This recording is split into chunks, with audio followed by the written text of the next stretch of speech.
Hallo allerseits, ich bin diesmal im Münchner Süden bei Alois Forstner. Der hat eine wunderschöne Z-Anlage aufgebaut in den letzten 2 Jahren. Und wie groß ist die Anlage? Also die Anlage ist 2,70 Meter lang und 1 Meter breit und die Höhe ist in etwa 83 Zentimeter. Die Anlage hat 4 eigenständige Stromkreise mit einem Ausweichgleis im Innenkreis. Ja, und sie soll ein bisschen München nachempfunden worden sein durch die wichtigen Bauten, die es hier so in München gibt. Natürlich nicht maßstabsgerecht, weil man München sowieso nicht nachbauen kann, in keinem Maßstab, weil man sonst wahrscheinlich eine Turnhalle voll hätte, selbst in der Spur Z, und dann hätte man nicht alles drauf. So ist es, genau. Also wie gesagt, es wichtige oder bekannte Bauten und ja, dieser von der Großdesselower Brücke geht es praktisch durch die Stadt bis raus zur Allianz Arena und dem Müllberg mit dem Windrad. Und dann ist zum Beispiel nachempfunden auch typische modernere Gebäude, das alte Münchner Rathaus, natürlich nicht original, sondern ein Bausatz, der halt halbwegs dazu passt und alles mögliche. Und Figuren, die da auf der Anlage sind, wie viel sind das ungefähr? Ich habe ca. 600 bis 700 Figuren auf der Anlage verbaut. Bäume sind es um die 800 in etwa. Autos und LKW sind so 50, 60 Stück in etwa. Und als kleines Zuckerl habe ich das ZK-System verbaut. Aber dazu kommen wir dann später noch. Gut, und dann können wir jetzt einmal irgendwelche Züge fahren lassen. Wir starten jetzt mal beim großen Außenkreis. Okay. Der große Außenkreis ist wie lang? 14 Meter? Der große Außenkreis ist 12,5 Meter lang. Hat eine Steigung von 9 cm auf 3,20 Meter Länge. Und die kleine Steigung ist 2,40 Meter lang und hat eine Steigung von 6 cm. Das ist auch eine Steilsteigung, eine Steilstrecke sozusagen. Das sind natürlich Herausforderungen für Z-Fahrzeuge. Serienfahrzeuge haben da wahrscheinlich Schwierigkeiten, weil die ja keine Haftreifen haben. Meine Lokomotiven sind aufgrund der Gegebenheiten der Anlage und auch für andere Sachen alle mit Haftreifen ausgerüstet. Das heißt, ich kann also ohne Probleme Züge 6, 8, 10, 12 Wagen jederzeit fahren lassen. Und das sehen Sie dann jetzt im Bild. Und damit schaffen die auch dann die Steigung mit den knapp 3%. Genau. Gut, dann lassen wir sie mal fahren. Okay. Ich habe sowieso schon eingeblendet, das eine oder andere während des Gesprächs, während des Interviews. Das nutzt man natürlich auch, um irgendwelche Details einzublenden. Und im Einsatz sind hier auf 4 Stromkreisen, das können wir uns mal ganz kurz anschauen. Hier die Regelzentrale, das sind also hier 4 Trafos für die 4 Stromkreise und dann daneben noch so Stellpulte, Gleisbild, die dann die einzelnen Weichen schalten können und dann auch die einzelnen Stromkreise. Also Stromkreise selber sind von der Unterbrechung her, habe ich mir schon sagen lassen, die großen Kreise sind jeweils in 3 Abschnitte unterteilt und dann gibt es noch Abschnitte wie zum Beispiel hier diesen Stellplatz, den man separat schalten kann, dann hier diesen Bahnsteig separat und dann dieses Abstellgleis separat und dann haben wir da drüben auch nochmal insgesamt hier 2 Abstellgleise und hier 2 Abstellgleise, damit eben hier auch die Züge entsprechend einzeln geparkt werden können, weil es sonst natürlich nicht ginge. Z in digital ist doch sehr schwierig, aber in analog funktioniert es halt alles einfach zuverlässiger, oder wie ist das? Genau, so ist das. Wenn mal bei digital irgendwo der Wurm drin ist, dann geht die Suche erstmal richtig los und hier bei analog, da weiß man, wo man hinlangen muss, man hat alles nummeriert, Kabel und so weiter und dann haben wir keine Probleme. Gut, dann lassen wir jetzt mal nochmal einen Zug fahren. Okay.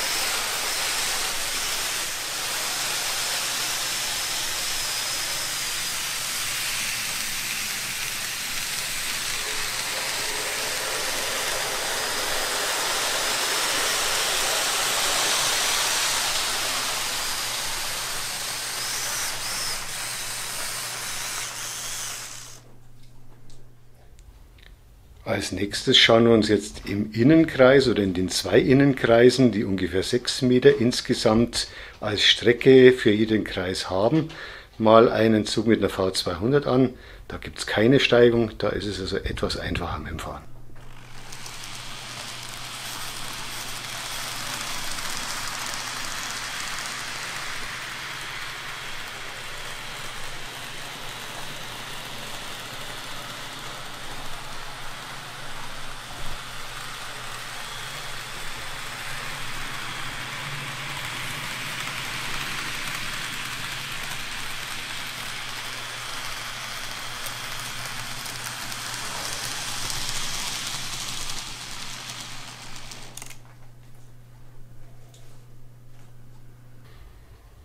Vorhin schon mal angesprochen wurde das K-System, das hier auf dieser Anlage realisiert wurde, und zwar auf einer Spur, auf einer der beiden Fahrbahnen. In der ist integriert eine Magnetspur mit 1,5 mm Durchmesser. Ja. Und die geht in dieser Fahrbahn, die ungefähr 3 Meter insgesamt als Länge hat, einmal außen rum und geht dann hier wieder an den Bahnhof Retour. Und das können wir jetzt mal zeigen. Der Bus, der ist ein Fahrgestell, von wem ist das? Also das Gehäuse war Hersteller Firma Noch, wurde von den Eisenbahnfreunden Stammtisch unter Eschbach aufgekauft, und die haben die ganzen Busse Setra bedruckt mit Tampondruck. Und hier sieht man das Fahrwerk, das ist das ZK-System, entwickelt von einem Herrn Oliver Kessler. Ja, und jetzt würde ich sagen, starten wir die Kiste und fahren wir mal eine Runde. Das heißt, der wird hier einfach unter Strom gesetzt mit dieser Knopfzelle. Genau. Und dann fährt er ungefähr eine halbe Stunde oder wie lange hält das? So in etwa.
Das K-System ist aber momentan dann nur ein Kreis, ohne Abzweigungen, ohne Stoppstellen.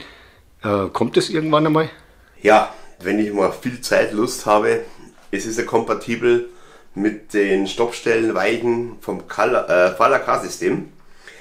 Tja, und bevor ich leider sowas gemacht habe, habe ich mir gedacht, ich habe hier den FC Bayern Bus und da habe ich mir einen kleinen Spaß erlaubt. Jetzt schauen wir mal, ob das so funktioniert. Das heißt, es gibt einen zweiten Kreis hier in der Allianz Arena, der mit dem anderen noch nicht verbunden ist, und jetzt verschwindet er unterm Stadion? Ja, der verschwindet jetzt unterm Stadion und müsste auf der anderen Seite wieder hochkommen. Jo. Das heißt, der Mannschaftsbus bringt die Mannschaft, die Fußballspieler ins Stadion, und danach dreht er nochmal eine Ehrenrunde. Genau. Und irgendwann später könnte es dann durchaus sein, dass er dann auf die Straße rausfährt. Da kommt eine Weiche rein und dann geht das. Genau. Ja, ist auch schon eine ganz nette Sache. Die Allianz Arena ist übrigens ein 3D-Puzzle von Ravensburger und das gibt es ganz normal unbeleuchtet und in diesem Fall dann auch mit einer integrierten Nachtbeleuchtung, eine Nacht-Edition, glaube ich, heißt die genau. Und jetzt ziehen wir hier mal den Stecker von der Beleuchtung, damit man die Anlage auch mal überhaupt bei Nacht sehen kann, weil diese Spur Z-Anlage bei Nacht ihren ganz besonderen Reiz hat.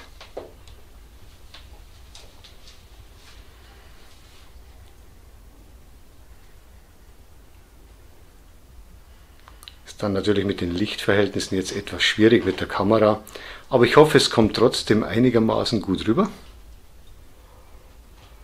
Und wir schauen jetzt mal durch die Straßen und hier auch die moderneren Häuser.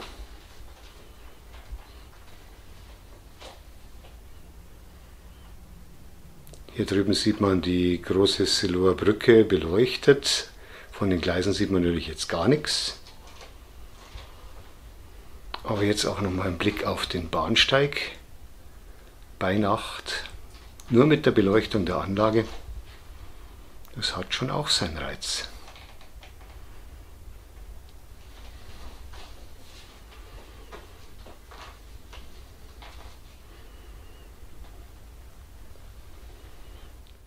Nachdem es hier 4 Stromkreise und 4 Fahrregler gibt für die 4 Kreise, wollen wir jetzt auch mal alle 4 Züge gleichzeitig zeigen, der Reihe nach mal anfahren lassen, damit hier mal wirklich viel Zugbetrieb auf der Anlage zu sehen ist.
Man sieht, dass hier mächtig was los ist auf dieser Z-Anlage und selbst ohne digital kann das ganz schön Spaß machen hier. Zum Abschluss gibt es jetzt noch ein richtiges Schmankerl, denn der Alois Forstner hat auf seiner Anlage auch eine Kamera im Einsatz und hier einen großen Fernseher, einen Flachbildfernseher installiert in seinem Zimmer, damit man auch von der Kamera immer was sehen kann. Und das ist jetzt hier ein Doppelstockwagen. Da bin jetzt ich auch und plötzlich mal zu sehen. Und dieser Doppelstockwagen, das ist ein Märklin-Doppelstockwagen und da ist jetzt eine Funkkamera oder eine Kamera und ein Funksender und ein Akku mit reingekommen. Genau, das ist eine Funkkamera, die nennt sich Eagle 1. Mit verstellbarer Linse für weit, für nah, wie sie es wollen. Tja, und dieser Wagen fährt auf der Anlage und liefert wunderschöne Bilder, wie wir sie jetzt dann am Fernsehen sehen werden. Das heißt, wir werden es mal versuchen, dass wir das hier hinbekommen, dass wir einerseits mal den Zug zeigen, wie er fährt, und zum Zweiten versuche ich dann parallel ins Videobild mit einzublenden, was der Zug jeweils in der jeweiligen Position sieht, wo er gerade fährt. Wird nicht ganz leicht, weil der Zug dann, ob wir das hinkriegen, dass der zweimal hintereinander in der gleichen Geschwindigkeit fährt, damit man das dann eben beim Film zeigen kann, das wird spannend. So, jetzt fahren wir mal ab.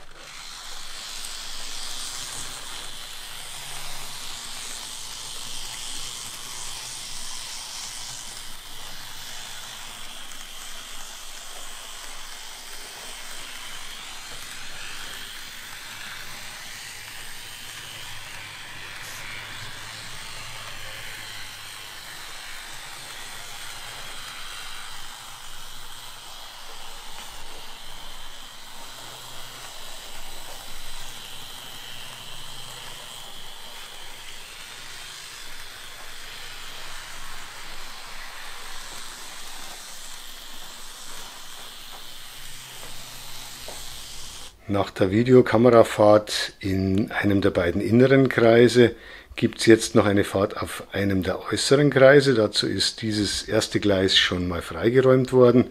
Der Zug ist jetzt im Schrank, in der Vitrine. Und jetzt lassen wir den Zug hier mal fahren. Die Weichen sind auch gestellt, damit er hier auf das Außengleis kommt.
So, das war's mit der Spur Z-Anlage vom Alois Forstner. Ich hoffe, es hat Spaß gemacht. Die Anlage 2,70 Meter mal 1 Meter in Spur Z im Maßstab 1:220.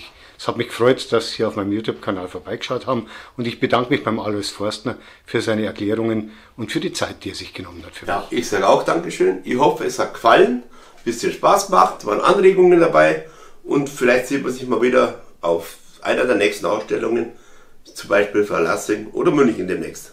Ciao!